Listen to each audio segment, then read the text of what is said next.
ভেবেছিলাম একটা পেজ খুলে আমি আমার কাজের ফাঁকে ফাঁকে পেজে একটু করে সময় দেব, কিন্তু না, এখন দেখতে পাচ্ছি যে পেজের ফাঁকে ফাঁকে আমি একটু একটু করে কাজ করছি।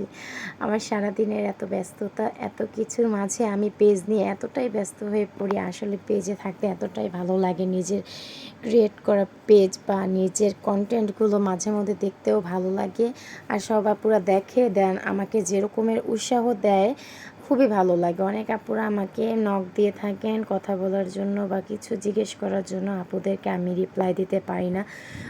প্রথমে বলে দিচ্ছি আপুদেরকে যে আই এম সরি, আমি আপনাদের রিপ্লাই দিতে পারি না, কারণ আমি দেখা যায় পেজের ফাঁকে ফাঁকে ঘরের সব কিছু কাজ টাজ করে থাকি। ছোট একটা বাচ্চা আছে, বাচ্চাটাকে দেখশন করতে হয়, বাচ্চার খাওয়া দাওয়া সব কিছু নিয়ে অনেক কিছুই মানে করা হয়, যার কারণে তেমন একটা দেখা যায় আমি করে উঠতে পারি না। যাই হোক, আসসালামু আলাইকুম সবাইকে। সবাই কেমন আছেন? আলহামদুলিল্লাহ আমি খুব ভালো আছি। Welcome to my another blog.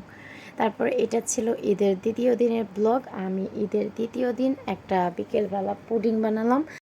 ভাবলাম যেহেতু আজানের পাপা বাসায় আজকে, আর আজানও অনেক হ্যাপি যেহেতু ঈদের টাইম পাপাকে সারাক্ষণের জন্য বাসায় পেয়েছে, তো আজানের মনের পছন্দ কিছু বানাই।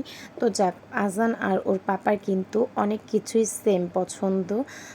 যেমন ধরেন, মনে করেন আপনাদের ভাইয়া থাই স্যুপ পছন্দ করে অন্ধনের সাথে, দেন পুডিং পছন্দ করে, তেমন করি আমার ছেলেটাও অনেকটাই পুডিং পছন্দ করে, থাই স্যুপ পছন্দ করে। এটা আমরা সচরাচর বাইরে গিয়ে খেয়ে থাকি। তো আজকে ভাবলাম একটু করে ঘরে তৈরি করে দেখা যাক কেমনটাই হয়। আর যে কথা সেই কাজ, আমি চলে গেলাম কিচেনে। তারপরে এই তো দেখতেই পেয়েছেন আমি সব কিছু একসাথে দিয়ে নাড়াচাড়া করে, আর সাথে কিন্তু আমার ঘরে একটা স্যুপ ছিল, readymade Thai soup, corn soup যেন মনে নেই। যাই হোক, আমি সেটাও অ্যাড করে দিয়েছি। দেন স্যুপটা খুব অল্প সময় রান্না হয়ে গিয়েছে, 10 থেকে 12 মিনিট ভালো করে বলক আসার পরে হয়ে গিয়েছে। আর এই পাশটাতে আমি একটু কিছু অন্থন বানিয়ে নিয়েছি। এই অন্থনটা ভাবলাম যেহেতু অন্থনগুলো শুধু শুধু স্যুপ না খেয়ে অন্থন সাথে হলে খুব ভালো হবে। আর এই স্যুপ আর অন্থন থেকে আমার আমার আজান আর আজানের পাপা কিন্তু খুবই হ্যাপি হয়েছে। আর যেহেতু ঈদের দ্বিতীয় দিন ছুটি, আমাদের এলাকার আশেপাশে সব কিছুই অফ ছিল, অফ ডে যেহেতু, হোটেল মোটেল কিছুই খোলা নেই, বাইরে গেলে একমাত্র নাস্তা করা যাবে। তো ঘরে বসে রিল্যাক্সিং মুডে দ্বিতীয় দিন কিছু একটা নাস্তা করা হয়ে গেল।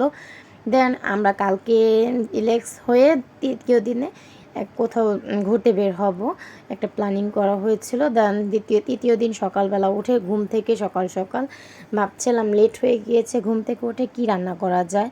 সকালবেলা ঘুম থেকে উঠেই আমি হুট করে চলে গেলাম এক প্যাকেট মাংস বের করে, যেহেতু মাংস ছিল ফ্রিজে, কোরবানির মাংস বের করে আমি রান্না করতে চলে গেলাম। ভাবলাম একটু খিচুড়ি রান্না করি, সকাল দিক দিয়ে হালকা হালকা বৃষ্টি পড়েছিল। খিচুড়িটা রান্না করে ভুনা করে এই খিচুড়িটা খেয়ে আমরা বাসা থেকে বের হয়ে পড়ব। যত দ্রুত সম্ভব রান্না করা প্রয়োজন। আর রান্না শেষ করে আমার রেডি হতে হবে একটু, যেহেতু ঈদের সময় মেকআপ তো করবই, মেকআপ করতে খুবই ভালো লাগে ঈদের সময়।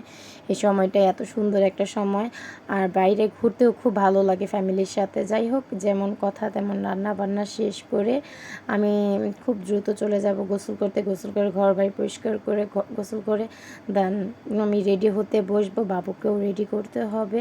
এগুলো নিয়ে আমার দিনকাল কাটছে।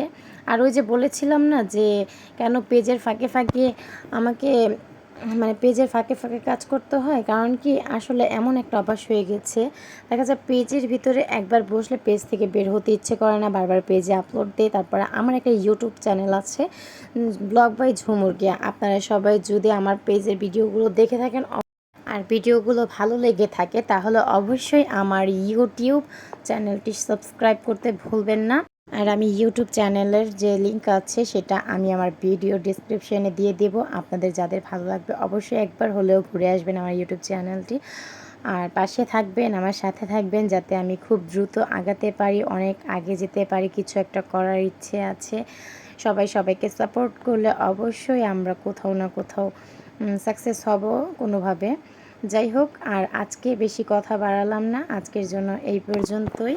সবাই ভালো থাকবেন, সুস্থ থাকবেন। আর এখন আমি আমার গরম গরম খিচুড়ির, ধোয়া ওঠা খিচুড়ির আনন্দ নেব, মানে যেটা নিয়েছিলাম ঈদের দ্বিতীয় দিন, আর আজকে আমার এটা দেখে এখনও জিভে জল চলে আসছে।